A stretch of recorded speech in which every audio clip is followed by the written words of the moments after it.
boss. Okay. Okay, so today we'll study double and triple integration. So starting with double integration. Double integration.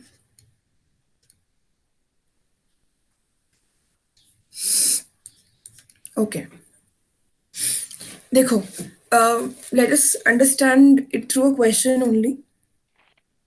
For example, we are given a question which is like this. Double integration are given.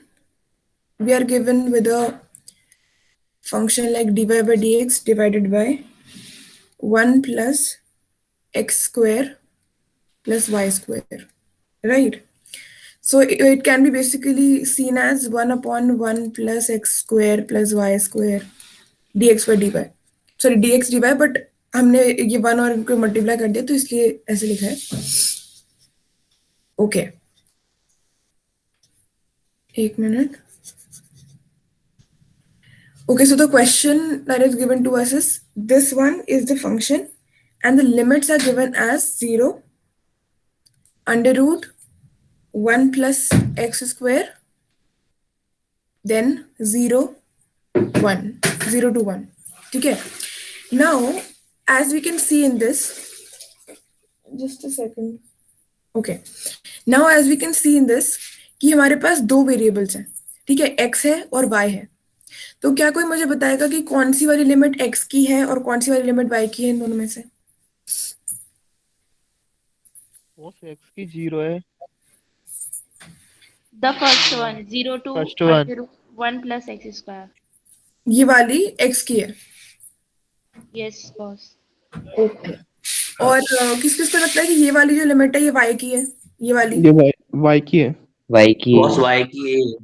0 okay. से और 1 जो वाली y x की है. Okay, जो y की इस वाली को बोल रहे हैं वो कैसे बोल रहे हैं, मतलब कोई रीजन? क्योंकि वहाँ पे under root minus x square दे रहा है. बॉस लिमिट में एक्स रखता है, फिर उसके कारण दिक्कत हो जाएगी. Right right. तो देखो ऐसे बात होती है कि जैसे इस वाली में तो we can not say anything क्योंकि यहाँ पे 0 to 1 है, तो ये किसी की भी हो सकती थी. पर y मतलब x इज इक्वल्स टू ये नहीं हो सकता. ये जो लिमिट है ना ये पॉसिबल नहीं है, पर हम y की लिमिट इसको बोल सकते हैं. मतलब ये वैलिड है, ये वैलिड नहीं है. ठीक है. क्या मतलब निकला कि अगर कोई वेरिएबल दे रखा है तो इसका मतलब है कि उसका दूसरा वेरिएबल होगा, मतलब ये y की लिमिट होगी क्योंकि इसमें x दे रखा है. सिमिलरली जो बचा है वेरिएबल ऑब्वियसली x बचा है तो ये x की लिमिट होगी, ये x की नहीं हो सकती. फॉर एग्जाम्पल अगर यहाँ पे under root of 1 plus y square होता, ठीक है, इसकी जगह, तो ये होती है x की लिमिट, क्योंकि x इज इक्वल्स टू ये हो सकता है, पर y इज इक्वल्स टू ये कैसे पॉसिबल है? ठीक है, तो ये पॉसिबल नहीं है, अगेन ये पॉसिबल है. तो coming back to the question, जो हमें वेरिएबल लिमिट में दे रखा है it will be the one जिसको हमें नहीं लिखना है. मतलब अगर कोई x दे रखा है तो वो लिमिट होगी y की, और अगर y दे रखा है तो वो लिमिट होगी x की. ठीक है, अब एक मिनट.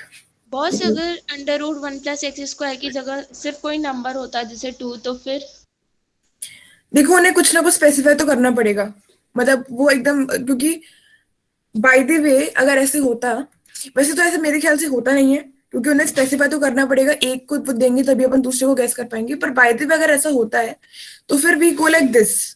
अगर होता है तो जैसे मतलब उन्होंने कुछ ऐसे दे रखा है, दो मुझे बिल्कुल 100% श्योर नहीं हूं मैं कि ऐसा केस कभी होगा, पर बाई चांस होता है तो मतलब जो भी तुम्हें ऐसे सपोज इस तरीके से दे रखा है, ठीक है, तो तुम ऐसे लोगी यूं, मतलब तुम जो ये वाला है ना इसको dx लोगी और इसको dy लोगी. इसका मतलब क्या कि इसको तुम x की लिमिट लोगी, इसको तुम y की लिमिट लोगी. इफ बाय चांस कुछ भी तुम्हें स्पेसिफाई नहीं कर रखा तो हो सकता है कि वो इन दोनों का ऑर्डर इस तरीके से दें कि तुम्हें पता लग जाए कि ये x की है ये y की है, और हमेशा तुम्हें पता है कि तुम्हें इस तरीके से ही करना होता है इंटीग्रेशन.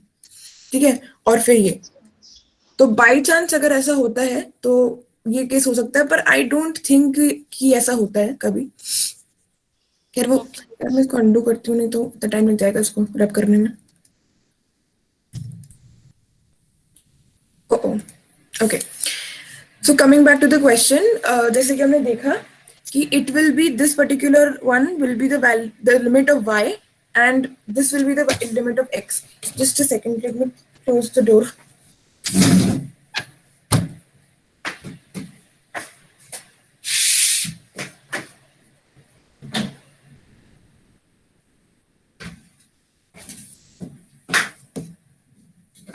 ओके जब हमें अब पता चली गया कि कौन सी किसकी लिमिट है, तो finally what we can do is to start integrating. अब देखो, जब मुझे y को इंटीग्रेट करना है, फॉर एग्जांपल अगर ये y की लिमिट है, तो I can write it like this. थोड़ा और सिस्टमैटिक करने के लिए मैं इसको ऐसे लिख सकती हूँ, क्योंकि अब मुझे पता है कि कौन सी किसकी लिमिट है. So how can I right it? मैं इसको ऐसे लिख सकती हूँ, मतलब dy पहले और dx बाद में, क्योंकि मुझे पता है कि मुझे पहले ये अगर y की लिमिट है तो मुझे पहले इसको y के रिस्पेक्ट में करना पड़ेगा. ठीक है, इतने फंक्शन को. अब मूविंग फॉरवर्ड अगर हम देखें तो अगर हमें y को पहले इंटीग्रेट करना है तो मुझे उस टाइम के लिए x को कांस्टेंट लेना पड़ेगा. मतलब I have to treat x as constant. जो भी x की वैल्यू होगी I have to treat it as a constant while I am integrating y. Right, तो इसको कैसे हम प्रोसीड करेंगे? सबसे पहली बात तो डेफिनेट इंटीग्रल्स में ऐसा होता है, इफ यू रिमेम्बर, कि हम इसको इस तरीके से अगर लिखें तो एक फॉर्मूला आ जाएगा हमारे पास. ये तो है ही. तो थोड़ा स्पेसिफिक करने के लिए इसको ऐसे लिख देना ताकि तुम्हें याद रहे कि कौन सी किसकी लिमिट थी, x is equal to y is equal to करके. और you can write it like this. Oh sorry, ये y है, ये x है, और हमने इसको इसलिए चेंज करा है क्योंकि अब हमें लिमिट्स पता चल गई हैं, तो हमें पता है कि पहले किसको करना है. ठीक है, अब देखो ये जो है ना, मैं इसको कैसे लिख सकती हूँ? Under root of 1 plus x का अगर मैं इसको स्क्वायर लिख दूं तो ये मेरे पास फॉर्मूला आ जाएगा. और वो कौन सा फॉर्मूला होता है वो मैं यहाँ लिख रही हूँ. देखो, वी हैव अ फॉर्मूला कि the integration of 1 upon a square plus y square dy की वैल्यू क्या होती है? किसी को पता है? tan inverse x by plus 1 upon A tan inverse y upon ए.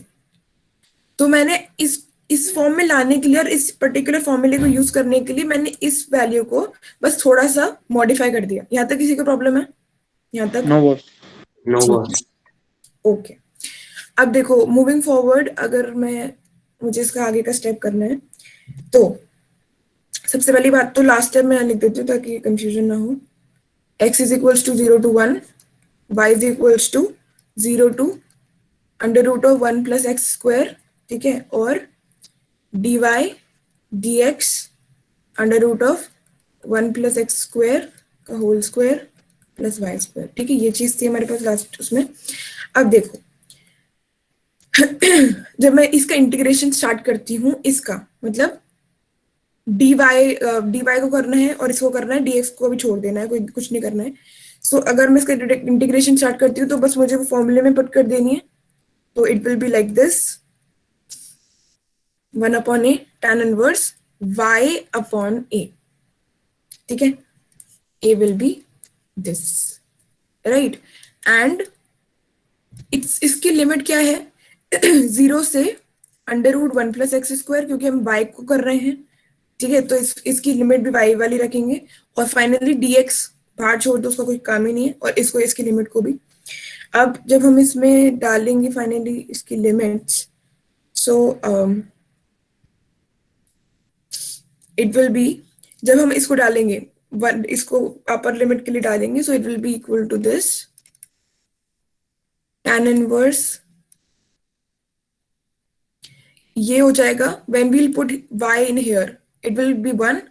ठीक है, so हम इसको 1 लिख देते हैं, minus this as it is will come, क्योंकि प्रोडक्ट में है. और then when we will put 0 here, it will be equal to 0. ठीक है, and dx is going on as it is. Now you know कि tan इनवर्स 1 की value क्या होती है? pi by 4. pi by 4. pi by 4, exactly. So and this one will be 0, so we can write it like pi by 4, क्योंकि constant है, we can bring it out of the bracket or the integration part, and what is remaining inside it, it's only this. क्योंकि ये एक variable है तो हमने इसको अंदर रहने दिया, और dx है ही।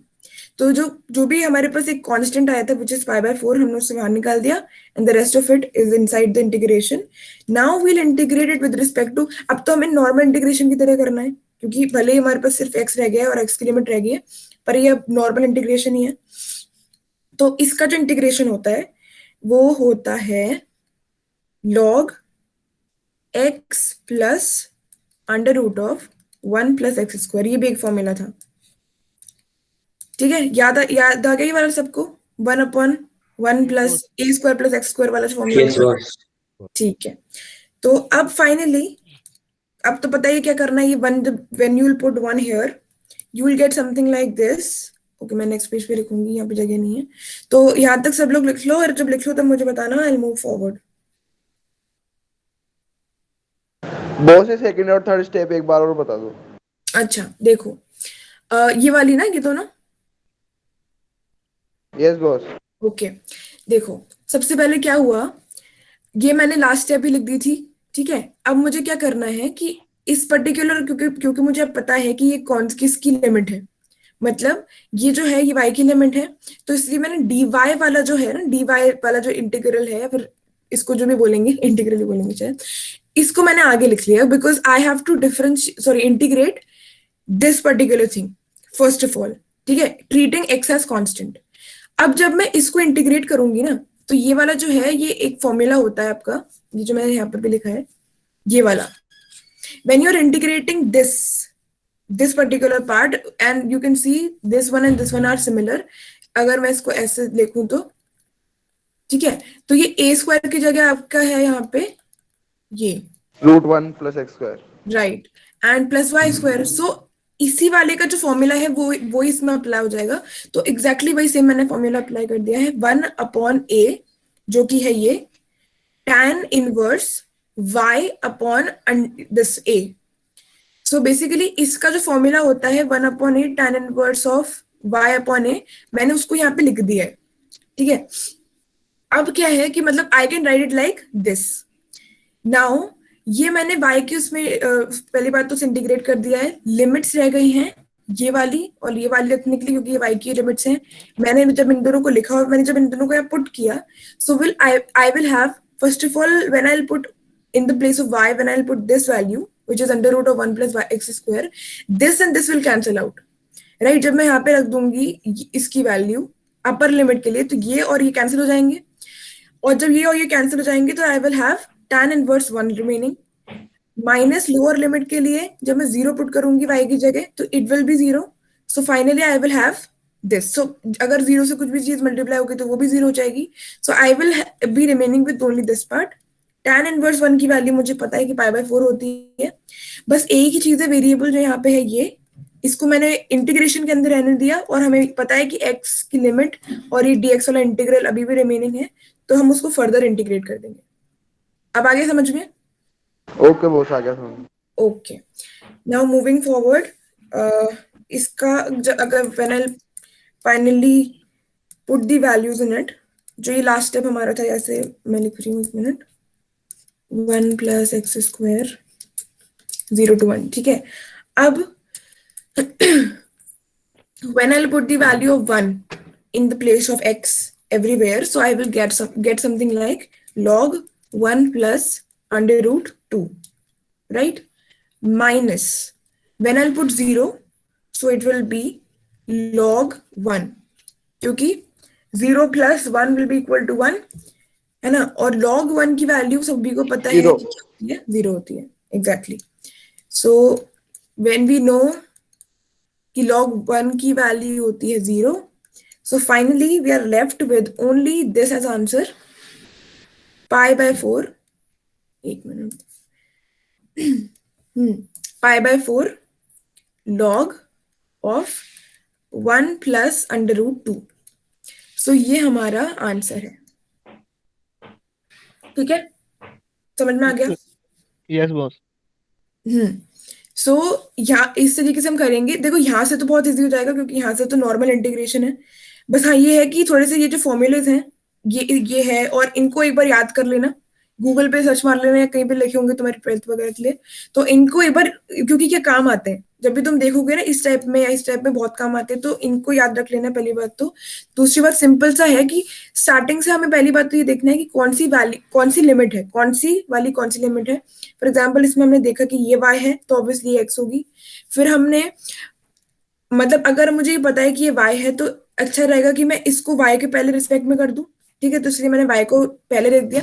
पहले लिखने की जरूरत नहीं है, तुम्हें पता होना चाहिए कि तुम्हें करना किसके रिस्पेक्ट में, तो बस उसी के सेक के लिए हम उसको आगे लिख देते हैं ताकि हमें कंफर्म हो जाए।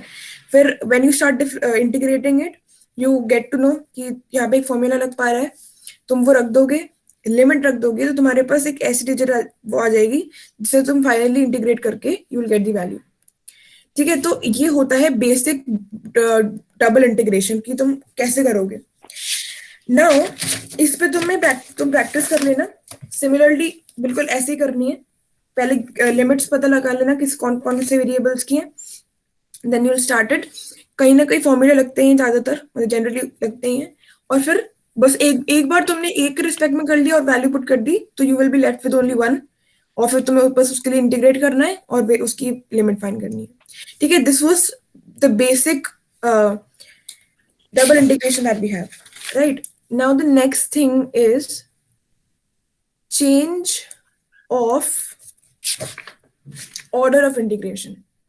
यार है ना? Course. Okay. Change of order of integration. अब इसे कैसे करते हैं? देखो, पहली बात तो इसे करते क्यों है, मतलब जो नॉर्मली हम कर पा रहे थे, पर इसे क्यों करते हैं, है ना? तो इसे इसलिए करते हैं क्योंकि देखो फॉर एग्जाम्पल मेरे पास एक क्वेश्चन है, 0 to infinity दे रखी है एक, दूसरी दे रखी है x to infinity, ठीक है, ये दो लिमिट दे रखी है, e to the power minus y upon y dx dy। सो हम क्यों करते हैं, क्योंकि ये हमारे लिए, ये करना हमारे लिए कन्वीनियंट कर देता है क्वेश्चन को। इसे अगर हम स्टार्ट कर देंगे ना इंटीग्रेट करना तो ये थोड़ा डिफिकल्ट है, ठीक है, एक बार करके देखना, ये थोड़ा डिफिकल्ट हो जाता है ये पर्टिकुलर इस टाइप का फॉर्म, या फिर कोई सा भी इस तरीके का फॉर्म जो थोड़ा डिफिकल्ट होता है इंटीग्रेशन, नॉर्मल इंटीग्रेशन से करने के लिए। सो हम क्या करते हैं हम जो ये लिमिट्स है ना, मतलब इसका जो ऑर्डर है या लिमिट्स जो हैं इनको चेंज कर देते हैं। अब चेंज करने का मतलब ये नहीं है कि मैं इस वाली को यहाँ लिख दूं, इस वाली को यहाँ लिख दूं, ऐसे नहीं करते। ओके, पहली बात तो ये जानने वाली है कि कौन सी लिमिट किसकी है, ठीक है। So anybody would like to tell me कि ये वाली लिमिट y की है x की है? y की y की है, y की बोल Y की। तो ये y की लिमिट है, y की लिमिट है x टू इन्फिनिटी, तो अगर ये y की है तो ये x की होगी, ये ठीक है। अब देखो हमें क्या करना है, हमें इसको चेंज करना है क्योंकि ये डिफिकल्ट है और हम इसमें प्रोसीड नहीं करेंगे, हमारा अगर बाय द वे हो भी जाएगा तो टाइम लगेगा फालतू में। तो हम कैसे करेंगे आगे देखो, सबसे पहले the first step is to write what is available to us, which means हमें पता है कि x की लिमिट क्या से क्या है, जो कि हमें पता है 0 से इन्फिनिटी है, क्योंकि हमने देख लिया कि कौन सी लिमिट किसकी है, तो नाउ वी नो दिस। दूसरी बात है y की लिमिट भी हमें पता है, y की लिमिट है x टू इन्फिनिटी, ठीक है। अब हमने वो लिख लिया जो हमें ऑलरेडी पता था। अब हम क्या करते हैं इस इंफॉर्मेशन से which we know already, we just trace you can say a graph। हम एक ट्रेस कर लेते हैं ग्राफ टाइप का। क्या करते हैं, ये हमने एक वो बना लिया x और y axis, this is x, this is y। जो भी इंफॉर्मेशन हमारे पास गैदर हुई है इन चारों से हम उनको ट्रेस करते हैं यहाँ पे, मतलब इसको हमें यहाँ पे रिप्रेजेंट करना है। कैसे करेंगे, पहली बात तो x is equals to infinity, y is equals to infinity, या कोई सी भी जो इन्फिनिटी टेंडिंग वैल्यू या इन्फिनिटी को इक्वल वैल्यू होती है हम उसको ट्रेस नहीं कर सकते, क्योंकि यहाँ पे वी डू नॉट नो कहाँ तक पहुंचेगा वो, ठीक है। तो हम ऑब्वियसली इन दोनों को तो नहीं करेंगे। क्या बचा हमारे पास, x is equals to 0। So x is equals to 0 कौन सी लाइन होती है, ये वाली, y axis is x is equals to 0 line, right? Yes boss. Okay, अब देखो ये तो हो गई हमारे पास x इज इक्वल्स टू 0 वाली लाइन, बची हमारे पास, मतलब ये हमने ट्रेस कर दी इस पे, ठीक है। और ये वाली जो लाइन है x is equals to y या y is equals to x, ये होती है ये वाली लाइन।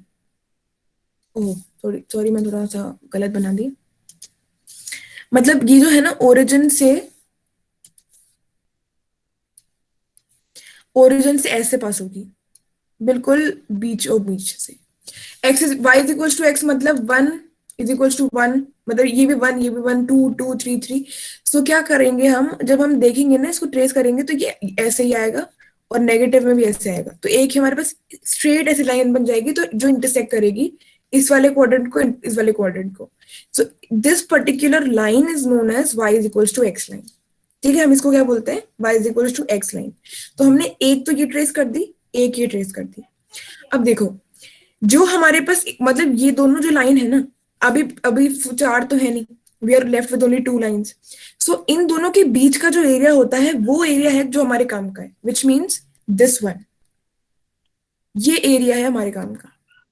ठीक है, अब ये y is equals to x है, ये y एक्सिस है, ये x एक्सिस है, और ये x इज इक्वल्स टू 0 है, और ये है ओरिजिन 0 0।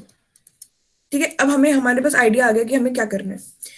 अब now we are qualified to change the order और change the limit। तो हम कैसे करेंगे, अब देखो अब न्यू फाउंड लिमिट्स क्या क्या है हमारे पास। सबसे पहले if we look at x कहां से कहां तक जा रहा है ये देखना इंपॉर्टेंट है। देखो x तुम्हें दिख रहा है कि x 0 से, ये देखो 0 है ना, ये यहाँ पे x 0 से जा रहा है, इसकी x की जो हाईएस्ट वैल्यू होगी ना वो यहीं पे होगी। मतलब अगर तुम देखो तो ये ऐसे जा रहा है और यहाँ पे जो इसकी वैल्यू होगी ये होगी ये x is equals to y। यहाँ पे at this point when you can see that x की वैल्यू क्या होगी, तो इट विल बी y। मतलब हाईएस्ट जो वैल्यू हो सकती है x की पॉसिबल इस केस में it will be y। So it will be 0 to y, इसकी नहीं हो जाएगी limit 0 to y। Similarly if I look for y, मैं क्या कर रही हूँ इसको ध्यान रखना तुम, मतलब ऐसा नहीं है कि x यहाँ लिख दो y यहाँ पे लिख दो, वो सेम बात हो जाएगी इसकी तरह। मुझे x यहाँ चाहिए, y यहाँ चाहिए, क्योंकि मुझे पहले x के उसमें इंटीग्रेट करना है, फिर y के उसमें इंटीग्रेट करना है। क्योंकि y के अगर मैं y के उसमें इंटीग्रेट करूंगी सबसे पहले तो इट विल बी डिफिकल्ट, जो हमने पहले देख लिया था कि ये तो मुश्किल हो जाएगा। अगर बाय द वे आसान होता तो मैं स्टार्टिंग नहीं करती थी इसका इंटीग्रेशन, पर what I need to do is to integrate x first.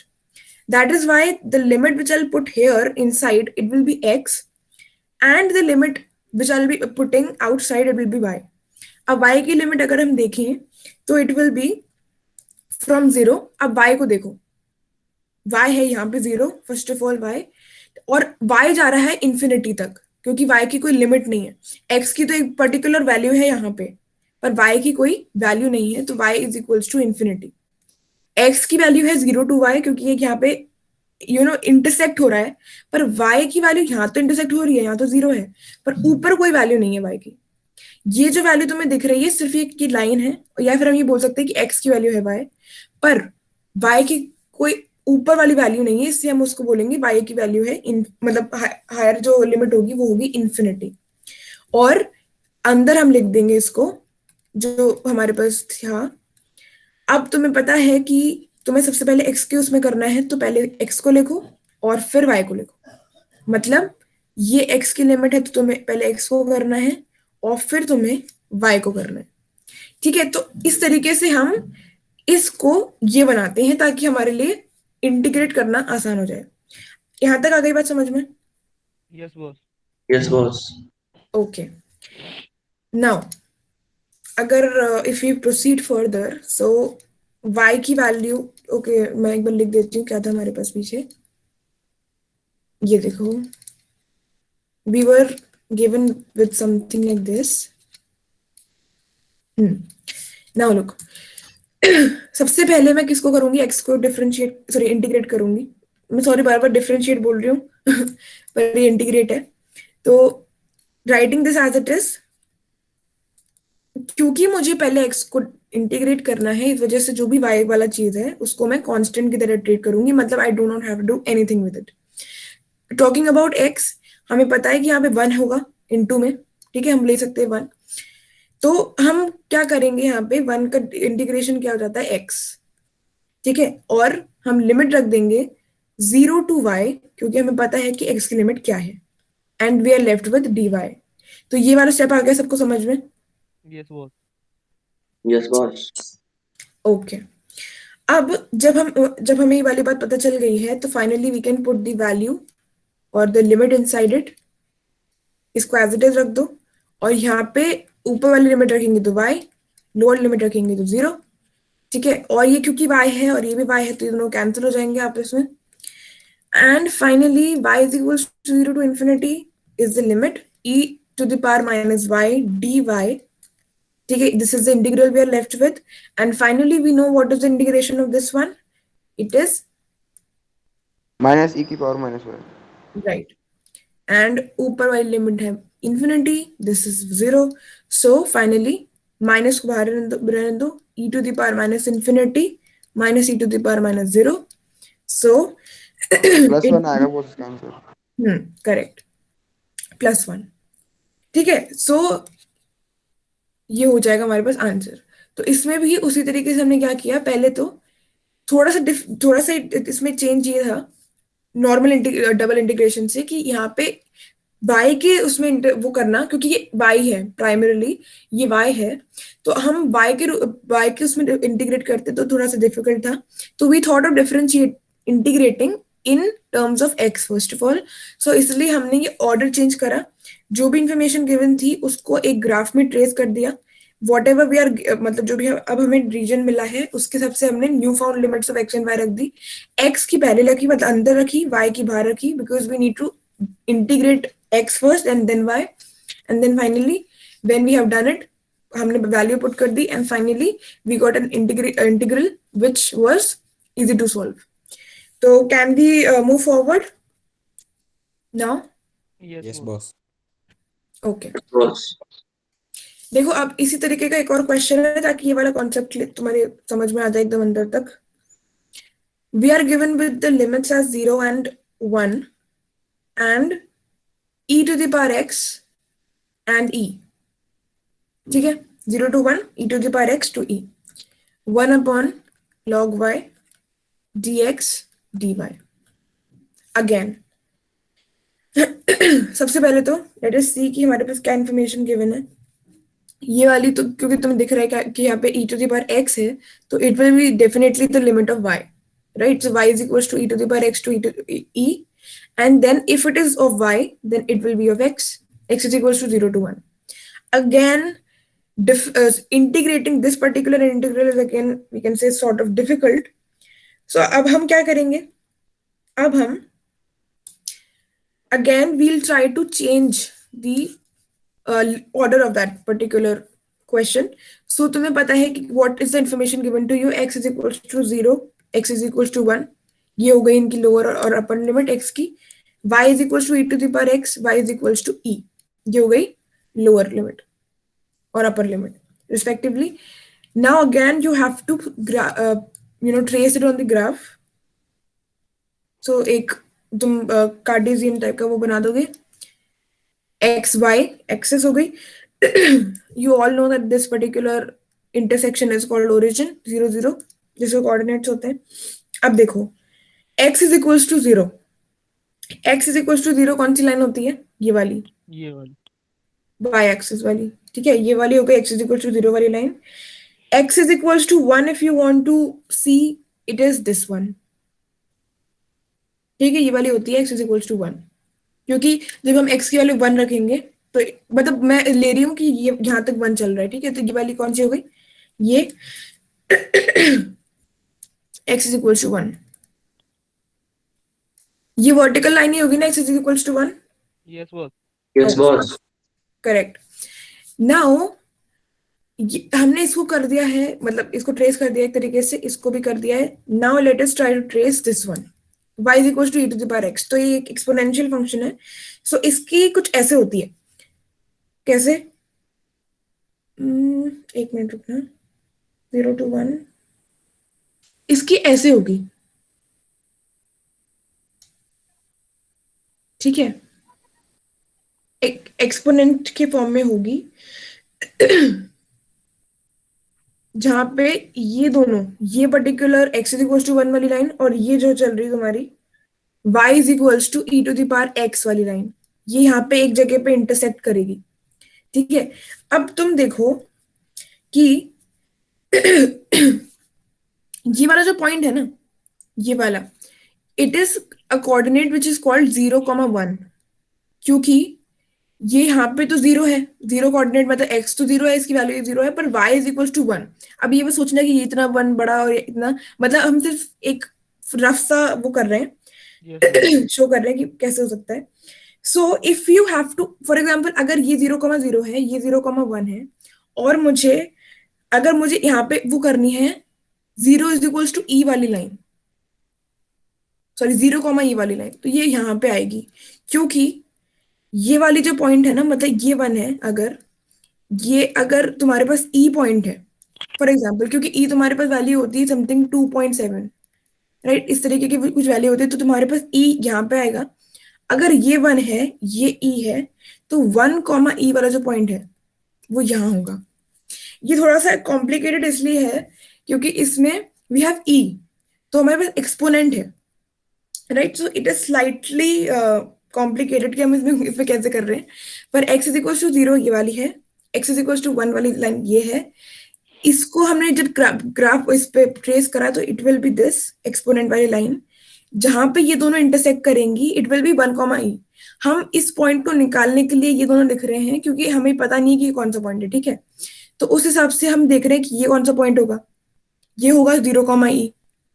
तो अगर ये वाला 0, ई है और ये वाली लाइन जो चल रही है x इज इक्वल टू 1 चल रही है, तो डेफिनेटली यहाँ पे जो x का कोऑर्डिनेट होगा वो 1 होगा, और यहाँ e मतलब ये तो सेम ही चल रहा है, ठीक है, तो इट विल बी e। तो ये वाला जो इंटरसेक्शन वाला पॉइंट है जो भी हमारे काम भी आएगा, it will be equal to 1, e. और now if you see y is equal to e वाली लाइन कौन सी होगी, y is equal to e, anybody कोई बताना चाहेगा y is equal to e वाली लाइन कौन सी है?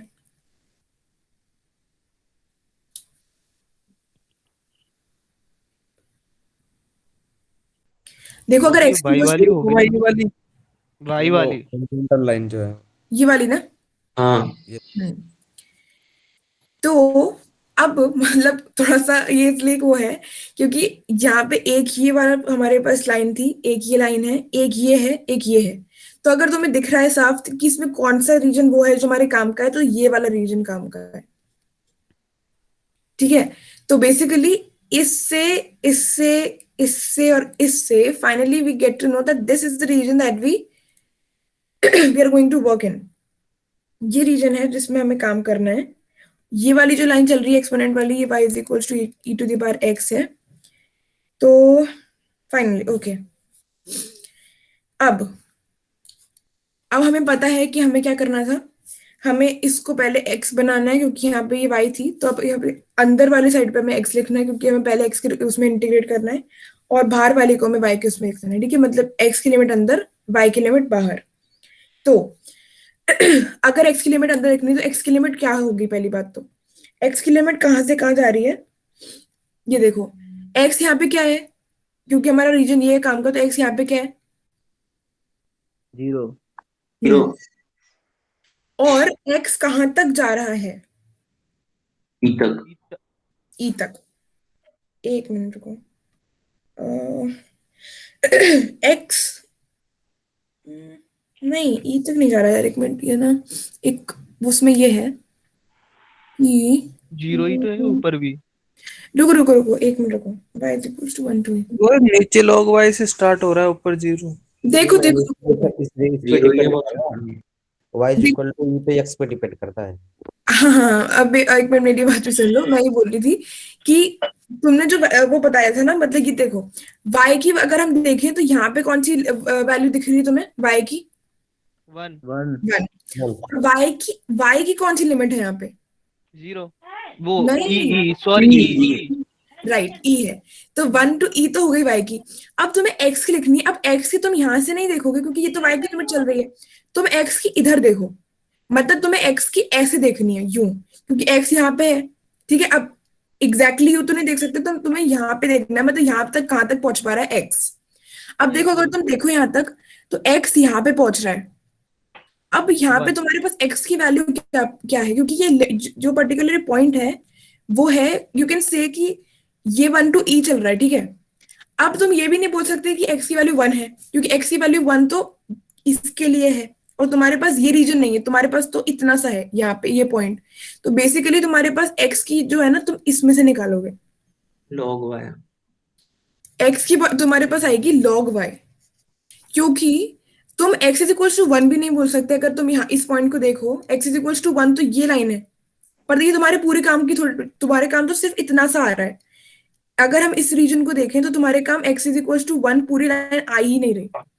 अगर तुम देखो तो ये y तो तुम्हारे काम आ रहा है और तुमने वो लिख भी दिया 1 to e, पर यहाँ पे तुम्हारे x पूरी लाइन तो काम आ नहीं रही, तो तुम 1 क्यों लिखोगे? तुम लिखोगे इससे लेके, क्योंकि तुम्हारे पास इसके अलावा ऑप्शन यही बच रहा है for finding x। So x is equals to log y, so log y होगी तुम्हारी यहाँ पे अपर लिमिट। जो लिमिट लेते हैं चेंज करने के बाद, it is very important to write the right limit, because हमें पहले ये देखना है कि y कहां से कहां तक जा रहा है। y जा रहा है 1 से लेकर e तक, ये तो प्रोमिनेंट है क्योंकि यहाँ पे इंटरसेक्ट कर रहा है ना, यहाँ पे तो वी कैन से कि यहाँ तक जा रहा है।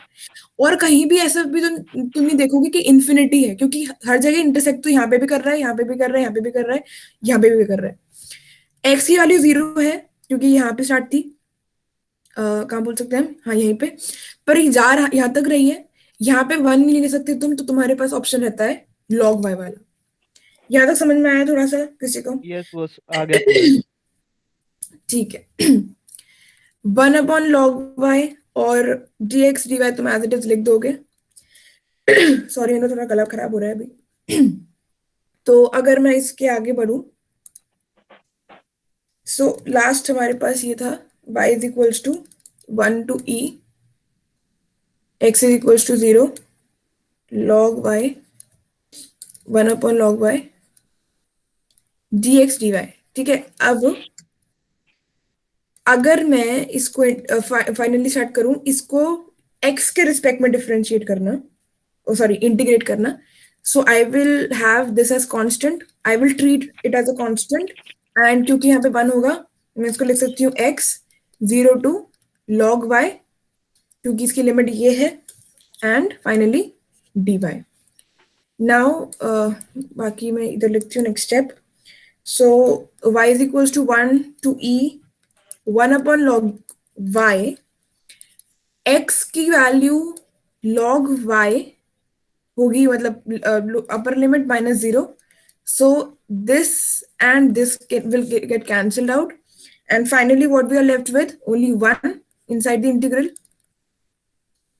so it will be, अगर ये 1 है तो y होगा, और 1 to e तो it will be e minus 1,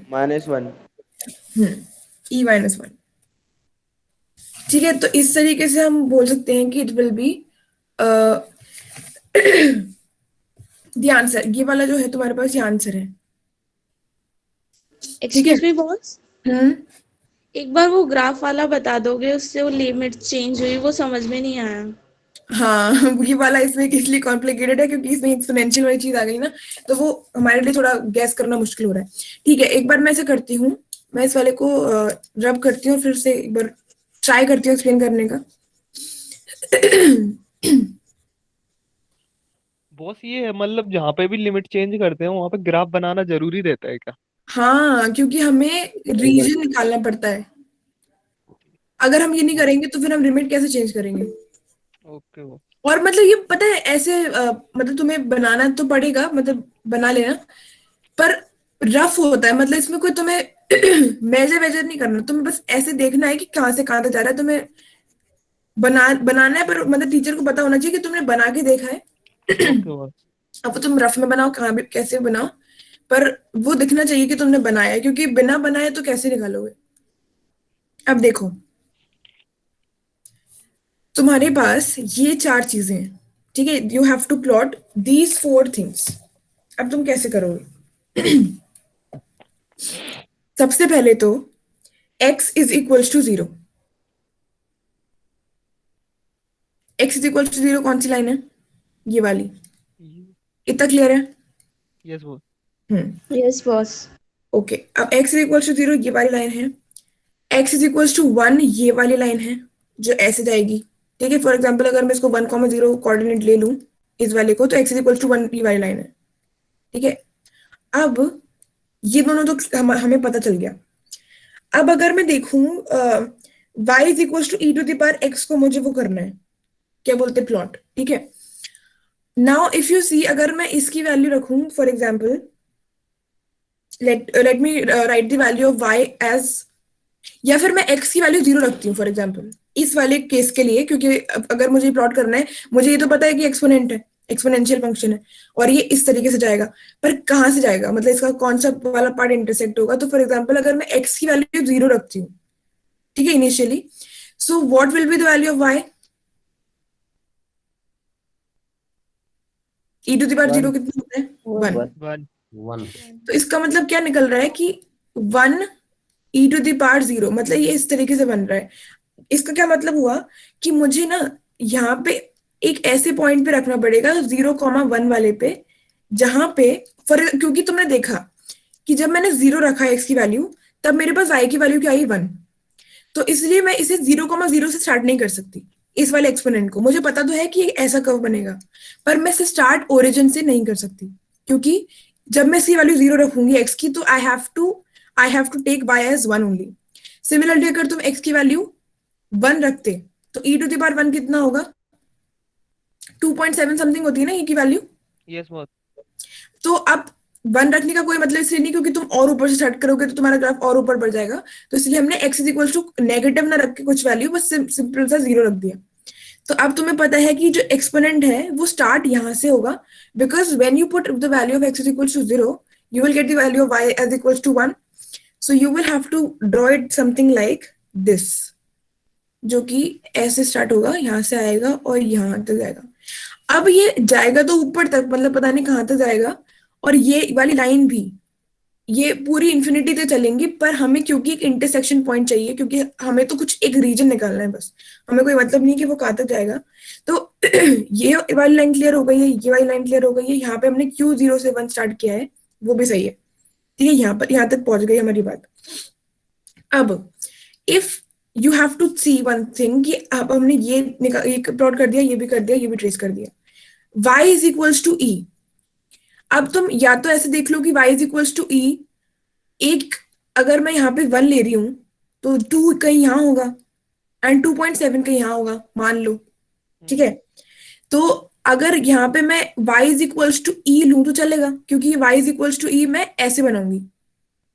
अगर y की वैल्यू e यहाँ पे होगी, तो y is equals to e वाली लाइन ये होगी, क्योंकि x इज इक्वल्स टू 1 अगर ये ऐसे है, तो y is equals to e would be a line which would be parallel to the x axis, ठीक है। कोई सी भी वैल्यू होती है, अगर y की वैल्यू 1 होती तो मैं ऐसे बना देती यूं, ठीक है। तो अगर y की वैल्यू e है तो मैं ऐसे बना दिया, यहाँ तक कोई दिक्कत है?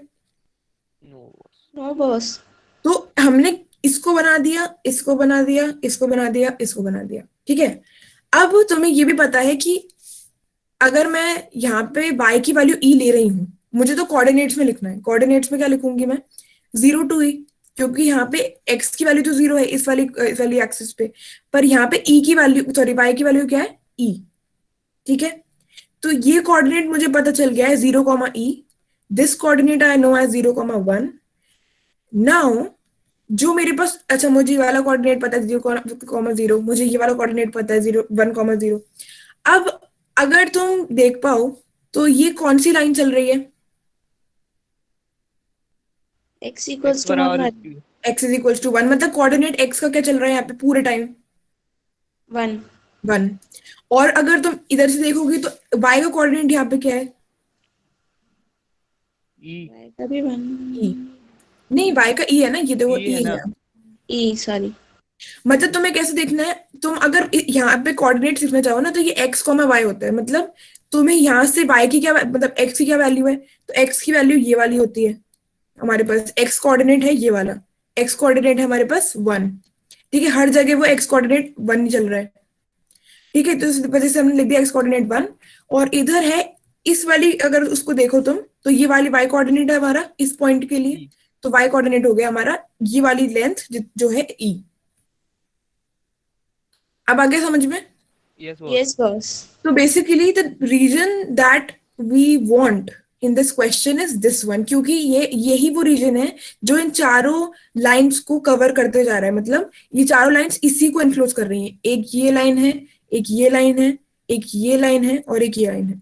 अब भले ही तुम एक चीज ये देख सकती हो कि ये लाइन तो है उसमें, मतलब ये कह सकती हो कि यहाँ से इस पॉइंट से लेकर इस पॉइंट तक ये लाइन तो है, ये वाली भी है, ये वाली भी है, पर एक सिर्फ यही वाली लाइन है x इक्वल्स टू 1 वाली जो पूरी नहीं है। और इसी वजह से हमने y is equals to e to the power x था ना ये, तो इसी वजह से हमने x की वैल्यू यहाँ से log y निकाली, क्योंकि हमारे पास x की वैल्यू यहाँ पे 1 नहीं है, तो x की वैल्यू कुछ और होगी ऑब्वियसली बात है अगर 1 नहीं है तो इसलिए हमने इस पॉइंट के लिए x की वैल्यू log y निकाली। ठीक है, बाकी तो हमने निकाल ही लिया था, कोई दिक्कत नहीं है, क्योंकि x is equals to 0, x start हो रहा है 0 से, यहाँ पे तुम देख सकते हो कोऑर्डिनेट 0 है, जा रहा है ये x equals to log y तक, क्योंकि हमें पता है कि कर्व यहाँ तक जा रहा है। दूसरी बात, y इज इक्वल्स टू 1, ये कोऑर्डिनेट 1 है और ये कोऑर्डिनेट e है। अब आगे समझ में? Yes boss. ओके, तो ये ओके, इसके ग्राफ के अलावा इस क्वेश्चन में कोई दिक्कत है? No boss. पक्का किसी को भी कोई डाउट हो तो एक बार देख लो, क्योंकि बॉस एक बार लिमिट पता करना बता दो ना। लिमिट कैसे पता करते हैं?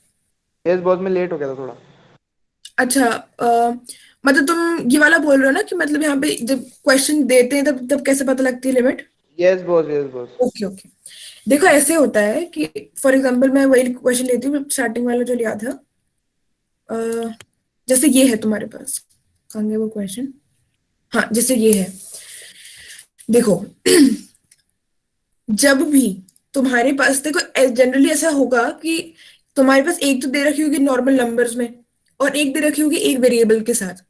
जो भी वेरिएबल गिवन है लिमिट में उसी को तुम नहीं लिख सकते। मतलब अगर तुम्हारे पास x गिवन है फॉर इंस्टेंस इस वाले क्वेश्चन में, so you can not write the limit as x, क्योंकि तुम ऐसे थोड़ा ना बोल सकते x इज इक्वल्स टू ये तो पॉसिबल ही नहीं है।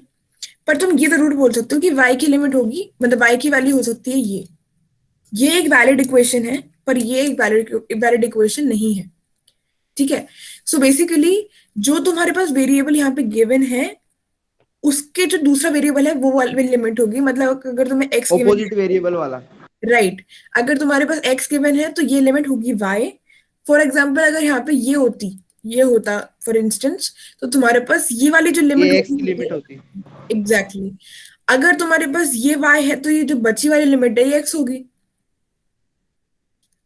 ओके बॉस, आ गया समझ में। है ना, उसी तरीके से ये वाला भी देख सकते हो तुम, ये वाला जो क्वेश्चन था नेक्स्ट वाला, इसमें भी ऐसे था, यहाँ पे x की वैल्यू दे रखी थी, x टू इन्फिनिटी दे रखा था, तो ये y हो गया, ये वाली लिमिट,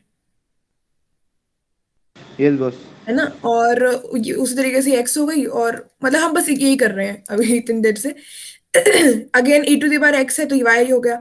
मतलब जरूरी नहीं है कि x ही होगा हर बार, अगर y होता है ना तो तुम्हें उसे x लेना है, और बाकी जो बची वाली हो जाएगी वो हो जाएगी y वाली।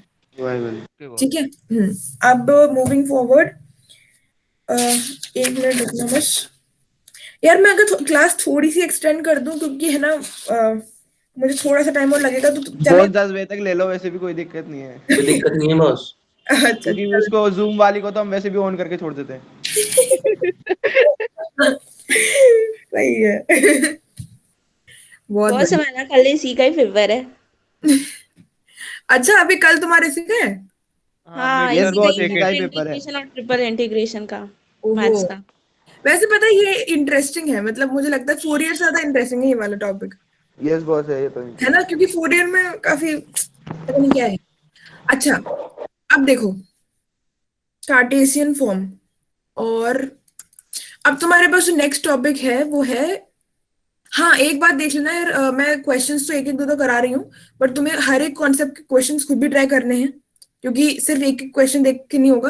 तुम थोड़ा प्रैक्टिस करोगे तो तुम्हारे लिए क्वेश्चन करना आसान हो जाएगा ना, तो प्रैक्टिस कर लेना। मतलब अभी जो भी टाइम है तुम्हारे पास, पूरा दिन है आज, तो हर एक उसमें से प्रैक्टिस कर लेना, मतलब कहीं कहीं से देख के, और स्पेशली सॉल्व्ड एग्जाम्पल्स करना, ताकि तुम्हारे पास उसका सोल्यूशन भी रहेगा तो तुम चेक कर पाओगे। अनसॉल्व करते तो हम अनसर्टेन रहते हैं कि कैसे किया। ठीक है, ओके। अब तुम्हारे पास एक होगा change of variables, I guess, है ना, शायद। मतलब कार्टेशियन फॉर्म से पोलर फॉर्म में चेंज करने वाला है ना तुम्हारे पास? यस है ना, बॉस। है ना, यस बॉस है। ओके ओके, हाँ वही मैं सोची थी कि होगा तो। ओके, अब देखो क्या होता है कि एक मिनट, कार्टेशियन फॉर्म तो होता है एक्स वाई, मतलब ये जो हमारे पास होती है हमें तो ये पता ही है, ये 0 है और ये बिल्कुल स्ट्रेट लाइन होती है, मैंने अभी ऐसे बना दी है। सो मेरे पास अगर कोई यहाँ पे एक वो है, पॉइंट है, सो डेफिनेटली ये वाला जो डिस्टेंस होता है, मतलब ये वाला यहाँ से लेकर यहाँ तक वाला, ये हमारा वाई कोऑर्डिनेट होता है, मतलब ये वाला, ठीक है, ये वाई कोऑर्डिनेट है, जो भी वैल्यू होगी इसकी वो होगा हमारा वाई कोऑर्डिनेट, और ये वाली जो होती है हमारी वैल्यू वो होता है हमारा x coordinate, x coordinate. Right. ठीक है, तो ये होता है हमारा एक्स। अब यहाँ पे जो हमारे पास कोऑर्डिनेट फाइनली आता है वो होता है एक्स कॉमा वाई, मतलब ये वाली जो भी वैल्यू होती होगी, फॉर एग्जाम्पल यहाँ पे 2 है और अगर यहाँ पे वैल्यू 5 है, तो ये वाला जो हो जाएगा मेरा हो जाएगा 2,5, ये और ये, ठीक है, ये तो होता है हमारा कार्टेशियन। उसी तरीके से अगर हम पोलर फॉर्म देखेंगे कि ये पोलर क्या भला है, तो पोलर में अगर तुम्हारे पास एक पॉइंट है, ठीक है, ये फॉर एग्जाम्पल ये है, यहाँ पे 2 वेरिएबल्स होते हैं, यहाँ पे होते हैं एक्स कॉमा वाई, यहाँ पे होते हैं are comma theta. So basically तुम ये ऐसे देख सकते हो कि ये थीटा तो एंगल होता ही है, ये आर रेडियस मान लो एक तरीके से, तो ये जो है ना ये यहाँ पे ऐसे होता है, ये तो ये आर होती है, इसकी जो डिस्टेंस है ओरिजिन से, यहाँ पे ओरिजिन इंपॉर्टेंट होता है, मतलब ओरिजिन से जो तुम्हारा डिस्टेंस होता है आर तक का, इट विल बी इंपॉर्टेंट। तो अभी जब हम क्वेश्चंस देखेंगे उसमें भी हम देखेंगे कि ओरिजिन से लेकर, मतलब जब भी एरिया ट्रेस करेंगे तो ऐसे देखेंगे हम कि ओरिजिन से लेकर कहाँ तक जा रहा है वो एरिया, इस तरीके से, ठीक है। सो वो तो हम क्वेश्चन जब देखेंगे तब देख लेंगे, कोई दिक्कत नहीं है।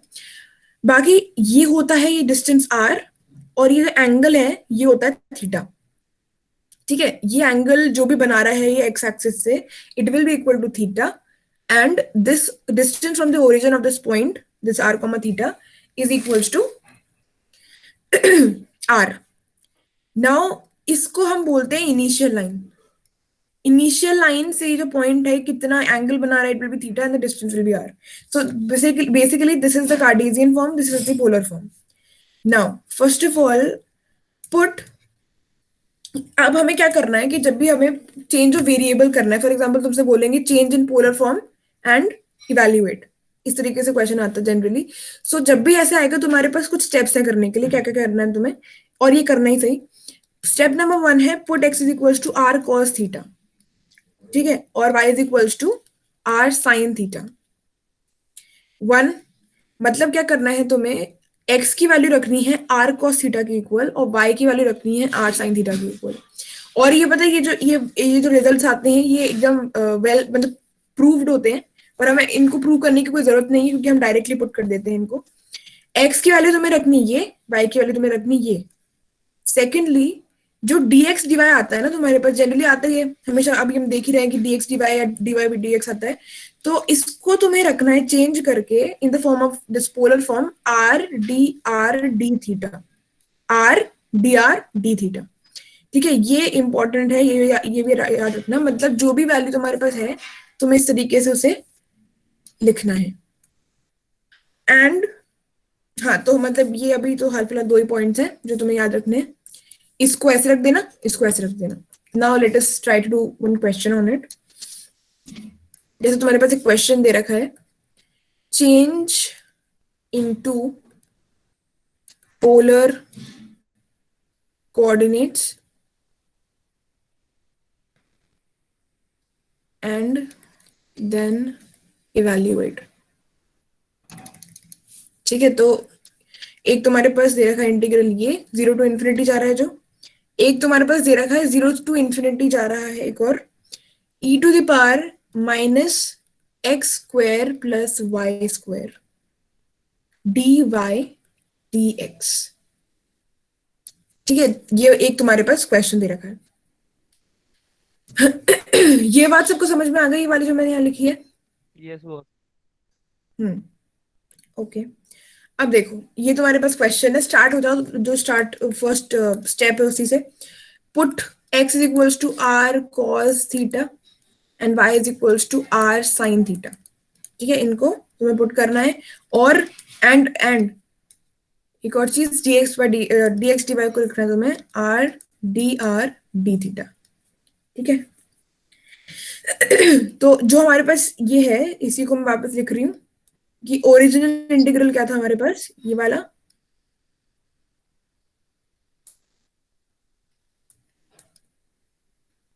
ये नीचे है, dy dx। ऑलराइट, नाउ अगर हमें इसको लिखना है इस फॉर्म में, पोलर फॉर्म में, तो सबसे पहले तो अब देखो, अंदर हम लिखेंगे फॉर एग्जांपल, देखो क्या करेंगे, अंदर लिख देंगे हम r की वैल्यू, मतलब जो भी रेडियस वाला होगा, और बाहर लिख देंगे थीटा। मतलब अंदर लिख देंगे r की लिमिट, बाहर लिख देंगे थीटा की लिमिट, ठीक है। अब r की लिमिट कहां से कहां जा रही है, अब उसके लिए हमें क्या करना पड़ेगा, क्योंकि हमें ऐसे नहीं लिख देंगे कि 0 से इन्फिनिटी तो r जा रही है और थीटा जा रही है 0 से इन्फिनिटी, नहीं, ऐसे नहीं करना है। फिर से हमें वही करना है जो हम पहले करके आए थे, हमें रीजन को ट्रेस करना है, क्योंकि हमें लिमिट्स नहीं पता अभी, ठीक है। तो हमें फिर से वो रीजन को ट्रेस करना पड़ेगा। तो तुम्हें पता है कि अब मैं यहाँ पे रीजन को ट्रेस करने वाला चीज लिख रही हूँ, तो इसको कहीं अलग लिख सकते हो तुम, मतलब मेरे पास जगह नहीं है वजह से मैं यहाँ लिख रही हूँ, वी हैव दिस, ठीक है। ये इंफॉर्मेशन है हमारे पास। अब तुम्हें रीजन ट्रेस करना है तो तुम एक ये बना लोगे एक्स वाई। अब देखो ध्यान से, x इज इक्वल टू 0 कौन सी लाइन होगी, ये वाई वाली, ये वाली, ठीक है। तो x is equal to y, मतलब sorry x is equal to 0 तुम्हारे पास ये लाइन है, ये हो गया हमारा trace. x y is equal to 0 तुम्हारी ये वाली लाइन चल रही है, तो ये होगा तुम्हारा ट्रेस।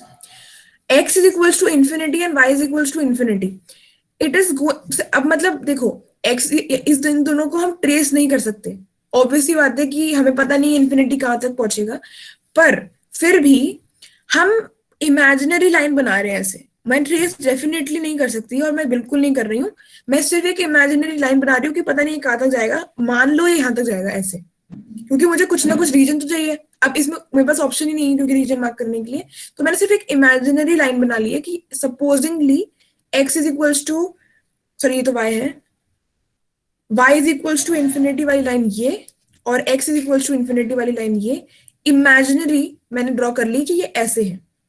तो हम ये बोल सकते हैं कि जो रीजन होगा ना हमारा, जो हमें चाहिए वो होगा, इसे मैं पेन चेंज करती हूँ ना, पेन कहाँ आएंगे, सॉरी पेन का कलर, जो रीजन है हमारे पास काम वाला, इट विल बी दिस। ये बात समझ में आई सबको? यस वो, मतलब this is the region in which we have to work, fine. अब हम अगर देखें कि भाई आर की क्या लिमिट होगी, आर की एक तो लिमिट तुम देख सकते हो कि पहली बात तो, या ऐसा करो पहले थीटा निकाल लो, थीटा ज्यादा थोड़ा आसान होता है। This is the initial line we know, so if we can see theta यहाँ पे कितना है इस वाली लाइन के लिए,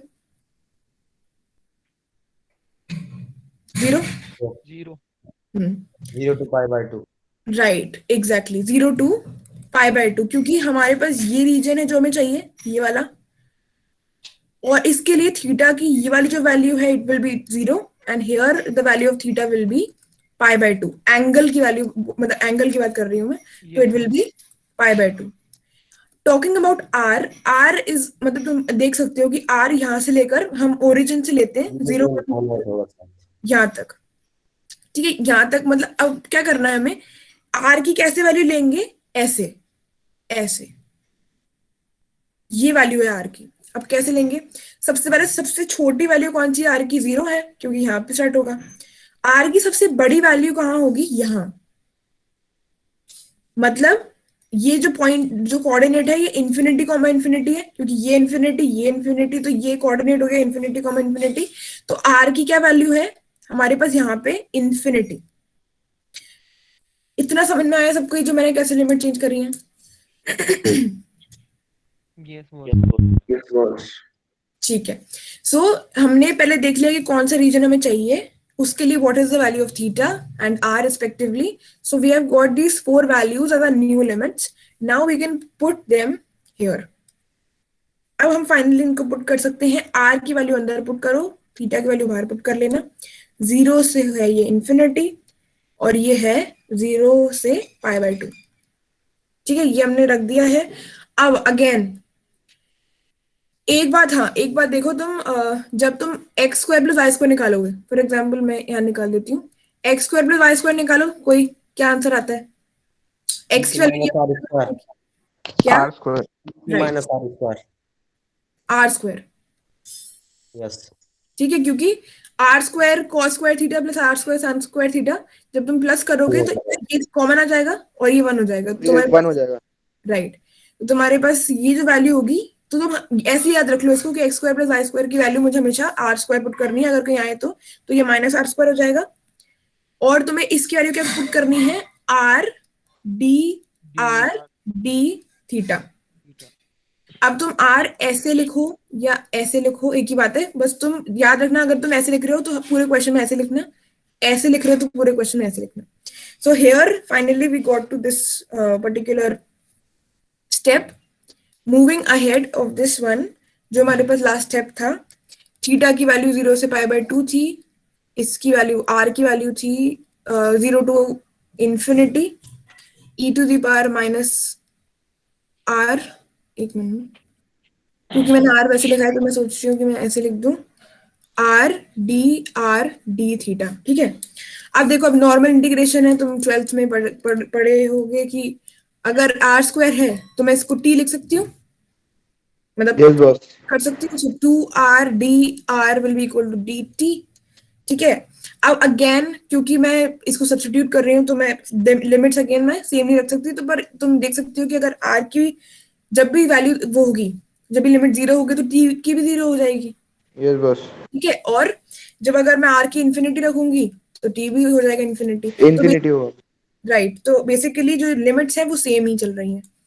तो अगर मैं इनको रखूं, थीटा की वैल्यू 0 और यहाँ पे ऊपर वाली लिमिट है थीटा की π/2, और एक ब्रैकेट लगा लोगे तो तुम्हारे पास वो हो जाएगा. थोड़ा क्लैरिटी की तुम्हें क्या करना है, t equals to 0 to infinity तुम्हारा चल रहा है. अब यहाँ t r नहीं लिखेंगे, अब t लिख देंगे यहाँ पे अंदर, और e⁻t इसको हम लिख सकते हैं एज dt/2, है ना. यहाँ से वी कैन से कि वही r dr की वैल्यू क्या हो जाएगी? dt/2. तो मैंने इसी को यहाँ सब्स्टिट्यूट कर दिया है, एंड d थीटा. ठीक है, ये वाली बात आ गई हमारे पास. नाउ मैं नेक्स्ट पेज पे या फिर मैं इधर ही कर देती हूँ, कोई दिक्कत नहीं है. अब फाइनली हमें सिंपल सा एक इंटीग्रेशन करना है, तो हम कर सकते हैं. वो तो मैं करके बताऊँ, कर लोगे तुम लोग? इसका तो कर लेंगे. है ना, इसका हो कर जाएगा. लेंगे. तो बेसिकली बस मैं लिख देती हूँ, बस चेक कर लेना अगर बाई चांस वो हो तो. ये 0 से 2 इन्फिनिटी लिमिट चली रही है. और फाइनली ये तुम्हारे पास जो इसके बाद नेक्स्ट स्टेप आएगा वो कुछ ऐसे आएगा, 0 to 1 d theta, 0 to π/2, and finally at the end you will get the result as π/4. एक बार मतलब करके देख लेना इस वाले इंटीग्रल को सॉल्व. सो जब तुम वैल्यू वगैरह पुट कर दोगे, so you will get something like half into π/2. इसको पुट करने के बाद तो तुम्हारे पास फाइनल वैल्यू हो जाएगी π/4. तो इसको चेक कर लेना. पर बेसिकली था ये कि तुम्हें आ जाना चाहिए कि तुम्हें पोलर को कैसे कन्वर्ट करना है. ये बात आ गई सबको समझ में? यहाँ ये वाला कॉन्सेप्ट आ गया सबको समझ में? Yes boss. ओके. तो तुम्हें बस इसमें कुछ ज्यादा करना नहीं है. तुम्हें सिंपल सा कार्टेशियन को पोलर में चेंज करने के लिए कुछ स्टेप्स को फॉलो करना है और उसको इंटीग्रेट कर देना है. ठीक है. एक और अपन क्वेश्चन, तुम्हें एक और क्वेश्चन करना है इस पे कार्टेशियन से पोलर वाले पे, या फिर मैं ट्रिपल इंटीग्रल बताऊं? लाइन की बात कर. क्या एक क्वेश्चन और करवा दो बस. ठीक है. चलो let us see one more question. Again, the question is similar. Change into polar and evaluate, मतलब polar form and evaluate. ठीक है, तो अगेन हमारे पास ऐसे क्वेश्चन है. अब कोई क्या है क्वेश्चन वो भी देख लेते हैं. 0 से a, y से a, ठीक है, और x upon x square plus y square dx dy, ठीक है. ये वैल्यू हमें दे रखी है in the question. Now how we are going to solve it. सबसे पहले एंड मोर ओवर सिर्फ पुट करने की जगह तुम ये लिख भी सकते हो जो मैं लिख रही हूँ ना, put x is equals to r cos theta. जो भी इंफॉर्मेशन तुम्हें पता है वो लिख देना. r is equals to y is equals to r sin theta, dx dy को हम लिखेंगे r dr d थीटा. ठीक है, अब देखो तुम ये रखोगे तब जब तुम्हें लिमिट्स का समझ में बैठेगा. ठीक है, तो तुम्हें कैसे करना है. Again you have certain information with you. x is equals to y, x is equals to a, है ना. एक तो ये x की लिमिट हो गई तुम्हारे पास, और y की लिमिट क्या है, y इज इक्वल्स टू 0 और y is equals to a. ये तो तुम्हारे पास x की लोअर अपर और y की लोअर अपर लिमिट है. अब तुम्हें इसको अगेन एक ग्राफ पे वो करना पड़ेगा, ट्रेस. ठीक है, अब देखो x, ओके सबसे पहले हम किसको करें y इज इक्वल टू 0. सबसे आसान है क्योंकि y इज इक्वल टू 0 कौन सी लाइन होगी, ये वाली. ये y इज इक्वल टू 0 है x एक्सिस.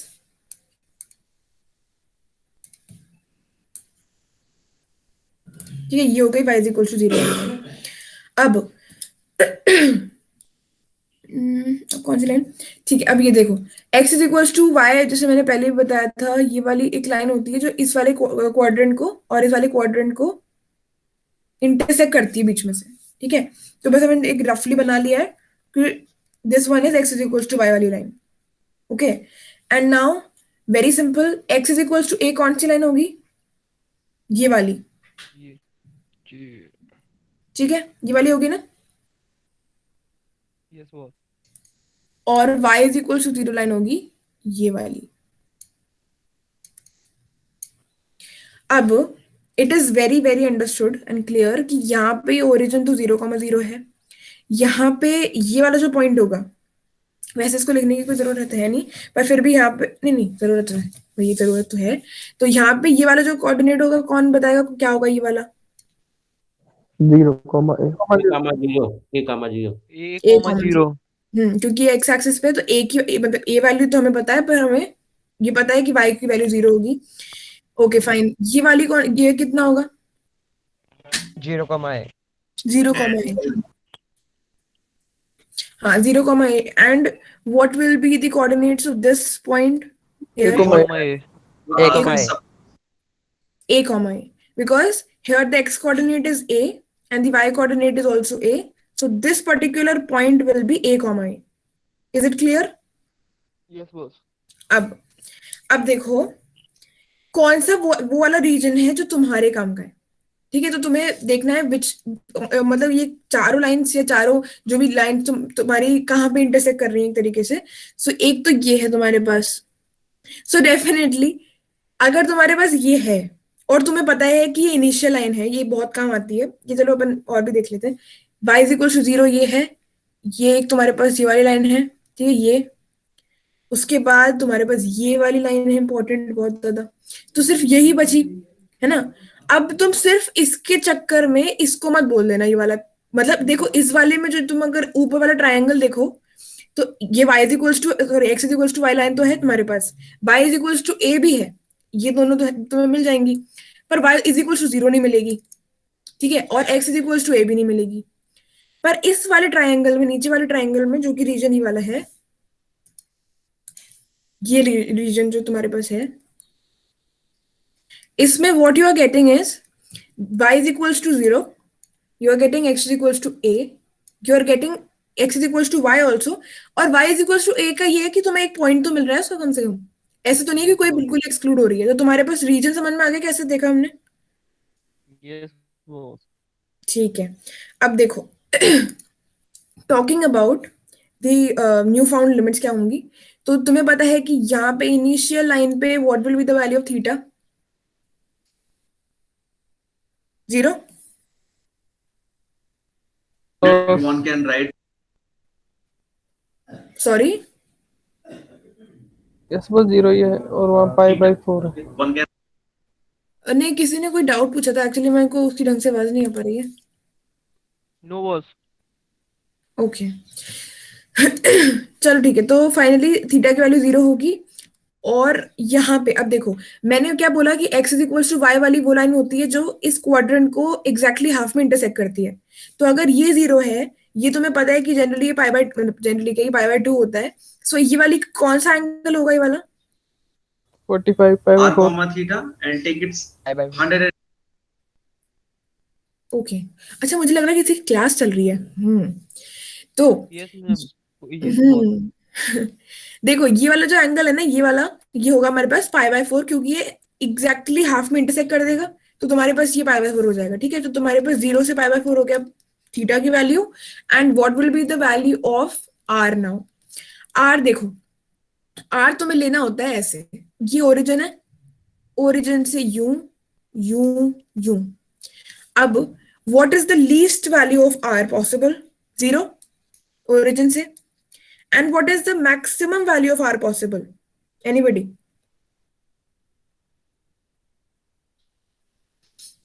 ए नहीं, अब देखो हम इसमें A नहीं बोल सकते क्योंकि ए sin theta. r can always be हाँ, written A सब थीटा होगा यार। ये जिसने भी वो कर रखा है ना, अच्छा तो तुम बोलोगे तो ऑब्वियसली आवाज तो आएगी, चलो कोई बात नहीं।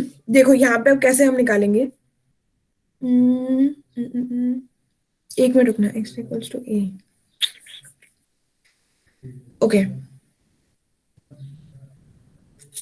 सो बेसिकली इसमें ऐसा सीन है यहाँ पे कि ये तुम देख रहे हो ना कि ये जो r है, इसकी जो मैक्सिमम वैल्यू होगी वो एग्जैक्टली a नहीं होगी, ये वाला पॉइंट नहीं होगा। बल्कि इस केस में हम क्या करते हैं, हम ओरिजिन से लेते हैं। ठीक है, so how you need to find out the value of r is like this. r cos theta is equals to a। तुम ये देख सकते हो कि x is equals to a है। ठीक है, x की वैल्यू a है यहाँ पे इस वाली पर्टिकुलर लाइन के लिए। तो अगर x वैल्यू a है तो x को तुम अभी तक क्या सब्स्टिट्यूट करते आ रहे थे? r cos theta. Yes boss. तो अगर r cos थीटा को, अगर r cos थीटा और x को सिमिलर हम लिख सकते हैं, तो हम ये वाली इस वाली इक्वेशन को ऐसे भी लिख सकते हैं। और अगर मैं इसको ऐसे लिख सकती हूँ, तो how can I find the value of r? It will be a divided by cos theta, so it will be a sec theta. Yes boss आ गया। आ गया? हाँ। Okay, very nice. So basically एक मिनट, ये थोड़ा सा असली में मुझे इसलिए एक चीज में किसमें डाउट लग रहा था कि a क्यों नहीं हो सकता। चलो पर कोई बात नहीं, अभी मेरे पास इसका रीजन तो नहीं है। मतलब मुझे असली में ये डाउट आ रहा था कि यहाँ पे a क्यों नहीं हो सकता r। पर ठीक है, मतलब इसमें यार, इसमें इसके जो सोल्यूशन है ना, इसमें ये r cos theta is equal to a करके दे रखा है। सो वो सही तो ऑब्वियसली है ही, वो 100% सही है। तो ठीक है, तुम देख लो, इसमें ऐसे ही होगा ये। ओके, तो फाइनली थीटा की वैल्यू 0 एंड थीटा की वैल्यू पाई/4। एक तो ये पॉइंट है हमारे पास, एक r इज इक्वल टू 0 और r is equal to a sec theta. ठीक है, ये हमारे पास न्यू फाउंड लिमिट्स हैं। तो अगर मैं इनको पुट कर दूं वहां पे, जैसे ओल्ड हमारे पास क्या था, 0 to a and y to a x dx dy divided by x square plus y square. तो अब मैं क्या करूंगी, r के अगर मैं अंदर लिखना चाहूं तो r is equal to 0 to a sec theta, 0 to pi/4 is the limits of theta. So r cos theta, ठीक है, और तुम्हारे पास रियल इंटीग्रल क्या जो तुम्हें चाहिए वो था x upon x square plus r square. तो x की जगह तुमने रख दिया r cos theta, x square plus y square की जगह तुम रख दोगे आर स्क्वायर, और you have r d theta as well. So अगर तुम्हें r के रिस्पेक्ट में करना है इसको इंटीग्रेट, इस वाले ब्रैकेट को हटाओ, ये वाला जो है, तो तुम्हें इस तरीके से करना पड़ेगा इसको इंटीग्रेट ऐसे, क्योंकि यहाँ पे आर डी आर भी आर के लिए आ रहे हैं। ओके, यहां तक सबको समझ में आ रहा है? Yes boss. बहुत सारा है। देखो यहाँ पे ना चेंज इनटू पोलर फॉर्म में सिमिलरली वैसे ही करना था हमें, जैसे हमने ट्रेस करके करा है, ठीक है। और हमें उस वैल्यूज को ट्रेस करना है, जो भी कॉमन रीजन आएगा उसके हिसाब से हमें थीटा और मतलब थीटा की वैल्यू और आर की वैल्यू निकालनी है, और उसी तरीके से हमें वैल्यूज को पुट करना है और इंटीग्रेशन कर देना है। ओके, ये आर स्क्वायर जो ऊपर है और नीचे है, ये दोनों कैंसिल हो जाएंगे, तो ऊपर तुम्हारे पास सिर्फ रह जाएगा कॉस थीटा। तो तुम कॉस थीटा को तो खैर बाहर भी निकाल सकते हो, क्योंकि वो एक कांस्टेंट है कॉस थीटा। सॉरी कांस्टेंट नहीं है, अभी तो थीटा की वैल्यू तुम्हें पता नहीं है, पहले केस में तो अभी तो वो कांस्टेंट नहीं है। अब जब तुम इसका करोगे, आर का करोगे सबसे पहले अगर integration, so you will have only one, so one का हो जाएगा r, when you put the limits you will get it as equals to 0 to pi by 4 cos theta a sec theta minus 0, तो उसको लिखने की जरूरत नहीं है, और ये रह गया तुम्हारे पास cos थीटा और sec थीटा एक दूसरे के रेसिप्रोकल होते हैं, तो हमने उन दोनों को कैंसिल कर दिया है। और finally what are we left with, a into pi by 4। So इसका जो आंसर होगा वो होगा a इंटू पाई बाय 4। जब मैं इसको इंटीग्रेट कर के मतलब जब मैं इसको सॉल्व कर दूंगी तो I will have the value as a into pi by 4। ठीक है। और यहाँ पे जब मैं r को इंटीग्रेट कर रही हूं तब मैं थीटा को कांस्टेंट की तरह ट्रीट करूंगी, इस वजह से मैं इसको बाहर निकाल रही हूँ। ओके, तो यहां तक सबको समझ में आ गया? Yes boss. Yes boss. Are we sure? Yes boss. Okay, yes boss.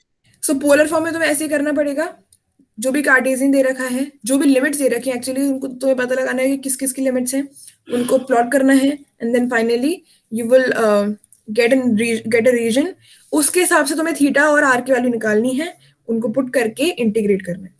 So this was about the change of variables. इसको एक चेंज ऑफ वेरिएबल्स भी बोल सकते हैं, फ्रॉम कार्टेशियन टू पोलर या फिर कार्टेशियन टू पोलर, जैसे भी तुम बोलना चाहो।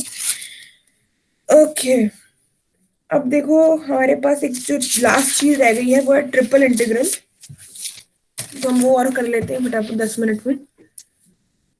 क्वेश्चन, इवैल्यूएट,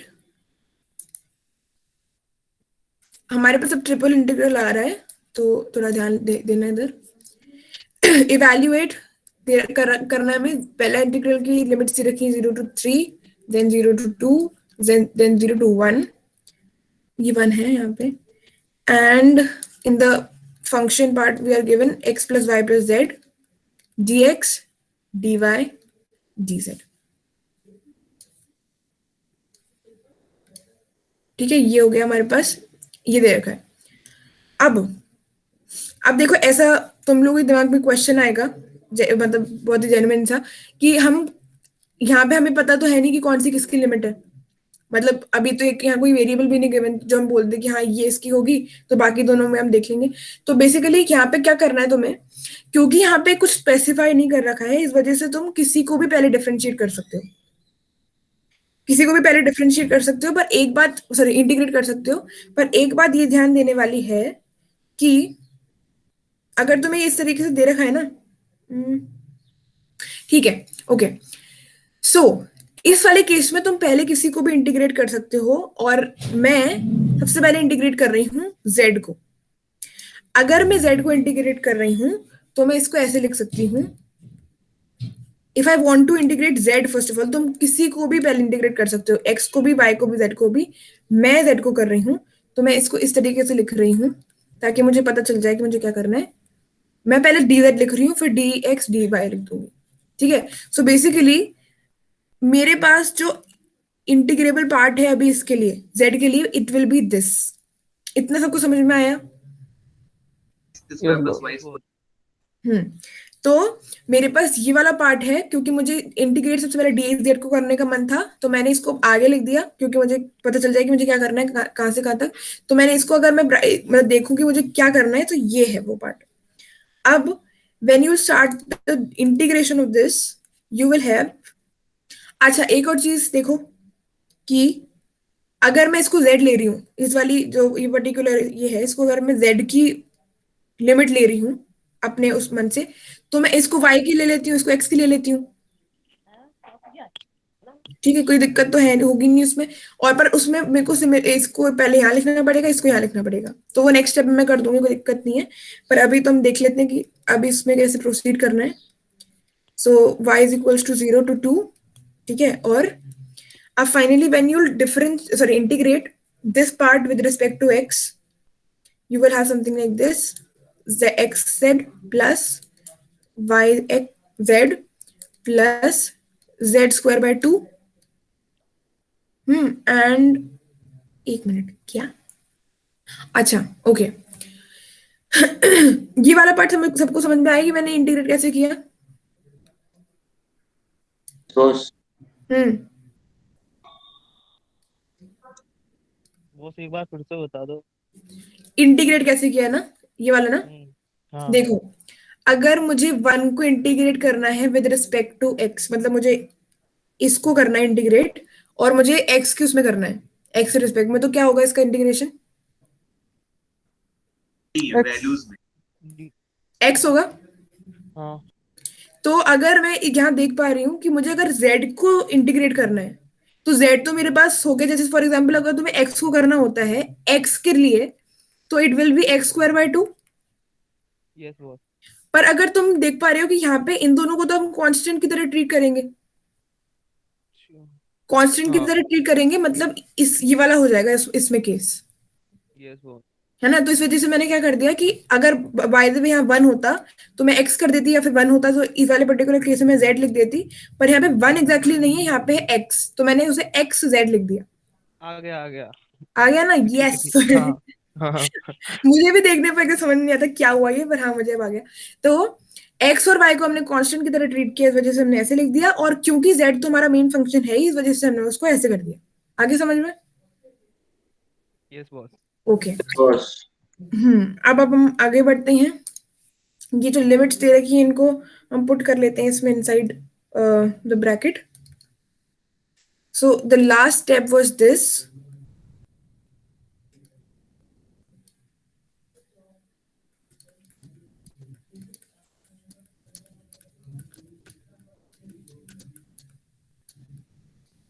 इसको ना dy dz लिख रही हूं मैं, क्योंकि मुझे पता है कि ये y की है, तो मेरे लिए ऐसे करना थोड़ा आसान हो जाएगा, ठीक है। अब तुम इसमें वो डाल दो इसके अंदर, just put the values inside. So when you put the value 1, you will get x plus y plus 1 by 2 minus, you will get the value of, when you put 0, you will get 0, and here we have written it like this. Then finally what you can do is to again integrate this part with respect to y. Now you have to differentiate it with respect to y. So here y will be the prime variable, and these two will be treated as a constant. 1 by 2 is definitely a constant, and x will also be treated as a constant only. So the limits that we will left here will be this of x. When we are integrating it, we will have something like this, 0 to 2 limit and dx, ठीक है। अब ये थोड़ा सा lengthy होता है, पर bracket वगैरह लगा के करोगे तो तुम्हारा आंसर सही हो जाएगा। So finally when you will put the limits inside 2, जब तुम 2 और 0 रखोगे तो 0 वाला तो 0 ही आ जाएगा, 2 वाला आएगा 2x plus 2 plus 1, dx।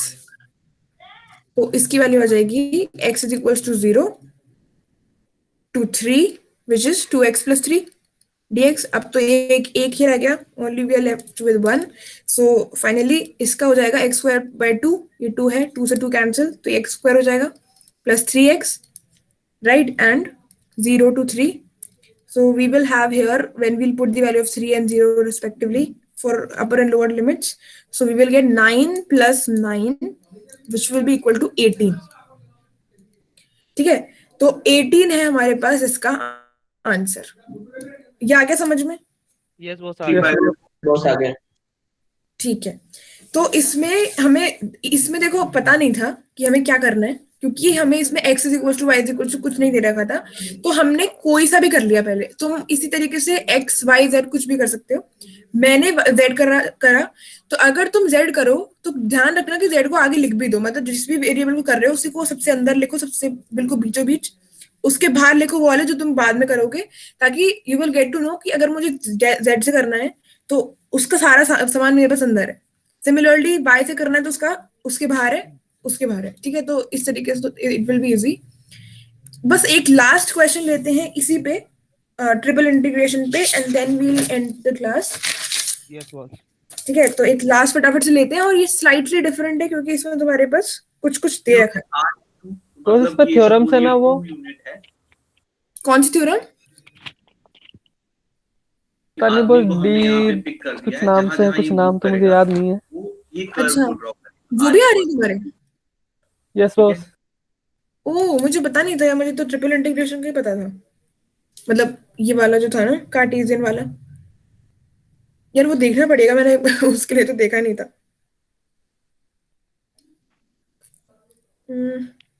तुम्हारी शाम को कोई क्लास होगी मैथ्स की? इसका मतलब यस बॉस। से अच्छा, तो उसमें कौन पढ़ाएगा? Zero Himanshu boss. तो यार अगर चाहो तो उनसे एक बार बोल देना, वो क्या पढ़ाएंगे, कौन सा टॉपिक पढ़ाएंगे वो? ये इंटीग्रेशन ही के बोला था उन्होंने कल। अच्छा, हाँ, तो ऐसा करना, जो भी तुम्हारा वो है ना डाउट, क्योंकि अब ना ऑलरेडी काफी बढ़िया 1.5 घंटे की क्लास हो चुकी है, तो एक बार उन्हीं से जब भी वो तो आए ना, या फिर उनसे थोड़ा मैसेज करके पहले कि बॉस बस आप वो थ्योरम भी ले लेना, क्योंकि मेरी इसी में एक दूसरी क्लास है शाम को, तो मैं उस टाइम तो नहीं ले पाऊंगी, वो हिमांशु बहुत वाली क्लास वाली टाइम पे। तो ठीक है, तो बोल दे। हाँ उनसे बोल देना, क्योंकि अभी तो अपन कर लेते हैं इतने से। ओके, तो अब देखो इस वाले क्वेश्चन में, ये जो तुम्हारे पास क्वेश्चन हमें दिख रहा है तुम्हें, एक मिनट रुकना बस। इसमें हमें इस तरीके से कुछ गिवन है, ठीक है, ये हमारे पास गिवन है। अब यहाँ पे हमें एक जगह z दे रखा है। अगर हमें z दे रखा है इस लिमिट में, इसका मतलब ये z की लिमिट तो नहीं है। इतनी बात क्लियर है? Yes boss. अगर ये z की लिमिट नहीं है तो ये या तो हम x की बोल सकते हैं या y की बोल सकते हैं, ठीक है। अगर मैं इसको, मतलब मैं किसी की भी बोल सकती हूँ, इसमें कोई वो नहीं है, मतलब मेरे पास ऑप्शन, मेरे पास अपना वो है, तो मैं इसको मेरी मर्जी से x की लिमिट बोल रही हूँ, ठीक है। अगर मैं इसको x की लिमिट बोल रही हूँ, मतलब मैंने x और y में से x को चूज किया इस लिमिट के लिए। अब y, अगेन इसमें y है, तो ये y की लिमिट तो नहीं हो सकती, तो ये किसकी लूँ मैं इसको ले लेती हूँ। वैसे अब देखो ये मेरे ऊपर है। अब अगर ये y की नहीं है तो ये तो या तो x की होगी या फिर z की होगी, ठीक है। अब अगेन अगर मैंने x ऑलरेडी ले लिया है इस वाले के लिए, ठीक है, तो x तो अब मेरे पास ऑप्शन बचा ही नहीं है, तो मेरे पास क्या ऑप्शन बचा है? z। और अब फाइनली मेरे पास वेरिएबल ही कौन सा बचा है? y, ठीक है। तो हमने इस तरीके से इन लिमिट्स को पुट कर लिया। हमें पता है कि z अगर गिवन है तो z की लिमिट तो वो हो नहीं सकती, तो हमारे पास दो ऑप्शंस बचे, x और y। x और y में से कुछ भी ले लो, तुम y लेते तो यहाँ पे तुम्हारे पास ऑप्शन उस तरीके से बच जाते। तुम कुछ भी ले सकते हो, पर ये ध्यान रखना कि तुम्हारे पास तीनों वेरिएबल कुछ कुछ वैल्यू असाइन होता है उनको। ऐसा नहीं है कि दो के लिए, मतलब x और x की ये दोनों हो जाए और एक y की हो जाए। तुम्हें तीनों का ध्यान रखना है, इन तीनों का तुम्हें तीनों को इंटीग्रेट करना है। तो यहाँ पे मैंने x को ले लिया। अगर मैंने यहाँ x को ले लिया तो मेरे पास ऑप्शन यहाँ सिर्फ x और z में से z ही बचा, और क्योंकि अब मेरे पास वेरिएबल ही एक बचा है तो मेरे पास ये आ गई तीनों लिमिट्स। तो यहाँ तक समझ में आ गया सबको? Yes boss. अब सिंपली क्या कर देंगे हम, हमें जिस तरीके से इंटीग्रेट करना है, अब तुम देख सकते हो कि सबसे अंदर की जो लिमिट है वो है एक्स वाली, तो इसलिए इस इंटीग्रल को सॉल्यूशन करते समय, मतलब ये सॉल्यूशन ही लिखना है, ये जो है ना ये लिमिट्स वगैरह, तो तुम सबसे अंदर किसको लिखो, एक्स तुम्हारे पास अगर है ये, तो उसी तरीके से तुम सबसे अंदर जेड तो हमारे पास वो है, मतलब एक तरीके से फंक्शन बोल सकते हैं, डी एक्स को सबसे अंदर लिखो, ठीक है। तो सबसे पहले तुम्हें इसको इंटीग्रेट करना पड़ेगा, उसके बाद जिसका तुम्हें मन हो, मतलब जैसे y लिख दिया मैंने, z लिख दिया, एक ऑर्डर में चला दिया, तो y वाली लिमिट लिखो यहाँ पे। y वाली कौन सी लिमिट्स है? 0, 0 to 0 to 1, और उसके बाद मैंने लिख दी z, ठीक है। z वाली लिमिट्स है y² to 1, ठीक है। अब मैं क्या करूंगी, आगे बढ़ते हैं, इसको हम कर देंगे डिफरेंशिएट, सॉरी इंटीग्रेट, यार बार बार मैं डिफरेंशिएट बोल रही हूँ। हम समझ जाएंगे बहुत। अरे वो डिफरेंशिएशन चल रहा है मेरी उस क्लास में, तो जिससे ना मेरा दिमाग दोनों के बीच में अटका हुआ है, ठीक है। So basically when we'll start the integration of this part, we will have something like z will be treated as constant because we are right now integrating x, ठीक है। तो z को हम कांस्टेंट रखेंगे तो z एज इट इज आ जाएगा, और यहाँ पे होगा, अगर मैं इनटू में 1 सपोज कर लूं, तो यहाँ पे इंटीग्रेशन हो जाएगा x, इसकी लिमिट होगी यहाँ से यहाँ, एंड बाहर वालों का हम ऐसे लिख देते हैं, ठीक है। उसके बाद let us move to the next step. So we will have something like this. क्या मैंने कौन सी लिमिट लिख दी इधर? अच्छा, x is equals to y² to 1, y is equals to 0 to 1, है ना। और मेरे पास यहाँ पे जो मैं लिमिट पुट कर दूंगी ऊपर वाली और नीचे वाली, तो we will have something like this. यहाँ पे लिखूंगी मैं y और यहाँ पे लिखूंगी मैं z, ठीक है। उसके बाद बस मतलब वही यार, अब तो सिंपल से रह गया, तुम्हें समझ में आ ही रहा होगा कि कैसे करना है। Yes, तो हाँ, तो बस अब ये है, अब अगर मैं इसको अंदर मल्टीप्लाई कर दूं ताकि मेरी थोड़ी चीजें आसान हो जाए, तो मैं ऐसे लिख दूंगी। नाउ इफ यू कैन सी कि अगर मुझे, मतलब देखो, अच्छा एक और चीज, हाँ, तुम इसमें कोई दिक्कत वाली बात नहीं है, अगर तुमने y लिखा है ना यहाँ पे, तो तुम y के रिस्पेक्ट में कर सकते हो, कोई दिक्कत नहीं है ऐसा, मतलब किसी के उसमें भी करो, तो करने तो तुम्हें तीनों ही है, कभी भी करो, कोई सा भी करो, वो तुम्हारी चॉइस है, इसी में आगे बढ़ जाओ। पर पता है एक चीज लॉजिकल ये भी देख सकते हो तुम, कि अगर तुम z के रिस्पेक्ट में भी कर दोगे ना इंटीग्रेट, तो ये वाला काम पहले हो जाएगा, ठीक है। तो मैं बस मतलब अपने कन्वीनियंस की सेक के लिए मैं इसको पहले z वाले से कर लेती हूँ। कोई वो नहीं है तुम्हारे पास, कोई मतलब लिमिटेशन नहीं है कि तुम्हें कौन से ऑर्डर में करना है, XYZ करना है, ZXY करना है, तुम जैसे मर्जी करो, पर वो मतलब तुम्हें इजी लगना चाहिए ऐसे, ठीक है। फॉर एग्जाम्पल अगर मैं Z के उसमें करना चाहूँ, तो मैं y की लिमिट बाहर लिख देती हूँ, ठीक है। तो मुझे बेसिकली ये करना है। मैंने ऐसे क्यों करा, क्योंकि मेरे पास z वाला चीज है ना, तो मैंने z के रिस्पेक्ट में करना प्रेफर किया, तो मैं ऐसे कर रही हूँ। तुम y भी कर सकते हो, उसको ऐसे ले लेना कि 1 है यहाँ पे, वो y के टर्म्स में आ जाएगा, उसमें वैल्यू पुट करके z कर लेना, कोई दिक्कत नहीं, ठीक है। तो अब अगर मैं इसको करूंगी, तो I will have something like this, इसका z के उसमें z के रिस्पेक्ट में कर रही हूँ मैं, और यहाँ पे लिमिट से मेरे पास y² से 1, ठीक है, और dy, और फाइनली, अच्छा अभी तो काफी सारी चीजें और लिख रही है, तो मैं नेक्स्ट पेज पे लिखती हूँ, यहाँ तक देख लो एक बारी। नाउ y की लिमिट बाहर, मैंने वैल्यूज पुट करी, तो I will have this, check करते जाना, मतलब एक बार इनको घर पे भी ट्राई कर लेना अपने आप से कि कैसे करे थे क्लास में क्वेश्चंस, और when you'll have it you can further simplify it to this, right? बस हम उसको बस अब तो कर ही रहे हैं, ऐसे कुछ समझने लायक है नहीं इसमें। और finally when you are left with y, अब देखो उससे क्या हो, पता है हमने z से कर दिया ना, तो हमारे पास अब y रह गया, तो अब हम y से कर देंगे। कोई वो ऐसे XYZ वाला कोई ऑर्डर नहीं है। पहले तो तुम्हें ध्यान रखना है कि जो जैसे फॉर एग्जांपल अगर dy है, तो ये लिमिट भी dy वाली लगाना, मतलब y वाली लगाना, ऐसे नहीं y के साथ z वाली लिमिट लगा दो, बस एक आध चीज का ध्यान रखिए, आराम से क्वेश्चन हो जाएंगे। अब हम y के रिस्पेक्ट में करेंगे, अगर इसको इंटीग्रेट, तो y/6 minus y⁻5/10 plus y⁻7/21। ठीक है, तो हाँ, और यहाँ पे हम लिमिट्स लगाएंगे 0 to 1 finally, and we will have 1/6 minus 1/10 plus 1/21।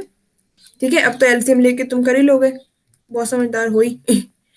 35 minus 21 plus 10, so we will have, इसको जब तुम सिंप्लीफाई कर दोगे, मतलब finally after cancelling it with 6 I guess, you will have 4/35 as your final answer।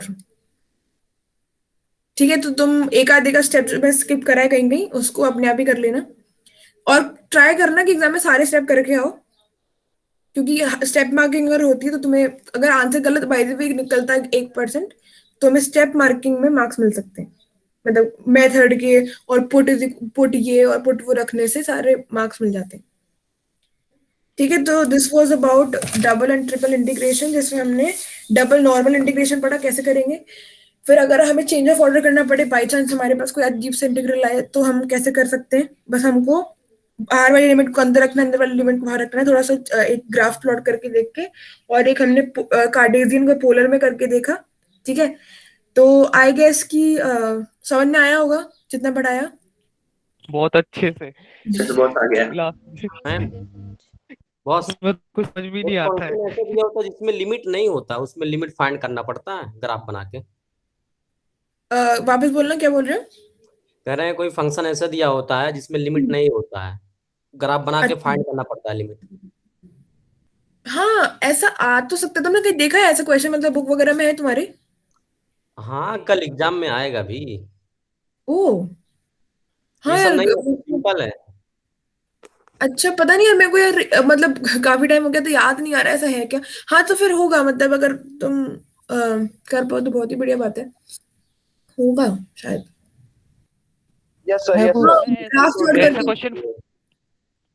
Right right right right, समझ गई मैं कैसे तुम बोलना चाह रहे हो। ठीक है ठीक है, ओके, तो मतलब बस ये है कि इन जो मैंने क्वेश्चंस, मतलब इस टाइप के जो क्वेश्चंस बताए हैं, हर एक कॉन्सेप्ट के अंडर जितने भी क्वेश्चंस आते हैं, उनको मतलब दो चार को प्रैक्टिस कर लेना याद से। ठीक है, thank you so much boss. Okay, no problem, अच्छी तरह पेपर करना, हमारा नाम रोशन करना। जरूर जरूर जरूर। जरूर बॉस। ओके, क्या फ्यूरियर सीरीज का कुछ क्वेश्चन। फोरियर सीरीज से कुछ क्वेश्चन? फोरियर तो मतलब क्या, मुझे समझ में नहीं आया, क्या बोल रहे हो? फोरियर सीरीज का कुछ क्वेश्चन बता दीजिए, कल पेपर है। अच्छा, यार देखो, अभी तो मेरे पास बिल्कुल टाइम नहीं है। बॉस तो में हमारी भी क्लास स्टार्ट होने वाली है। भाई वो भाई, किसी ने रिकॉर्डिंग करा होगा ना, वो डाल दे ग्रुप में। हाँ हाँ हाँ, मैं वही बोलने वाली थी कि प्रगति, हाँ boss. you must have the recording of that class which I took on Fourier series. हाँ, मैं अभी शेयर कर दूंगी। हाँ हाँ, तो अखलाक, सॉरी, व्हाट्स योर नेम? अखलाक हुसैन। अखलाक, हाँ, तो एक बार ना प्रगति उस पे शेयर कर देगी ग्रुप पे, तो तुम उसको देख लेना। ठीक है। ओके, प्रगति एक बार सारी क्लासेस के कर देना यार, मतलब जितने हुए हैं ना अभी मैथ की क्लासेस। हाँ ठीक है, मैं अभी लिंक वो सब देख के और फिर शेयर कर दूंगी। हाँ, एक साथ सारे कर देना, क्योंकि जिसके जो भी नहीं हुआ होगा वो वाली क्लास देख लेगा।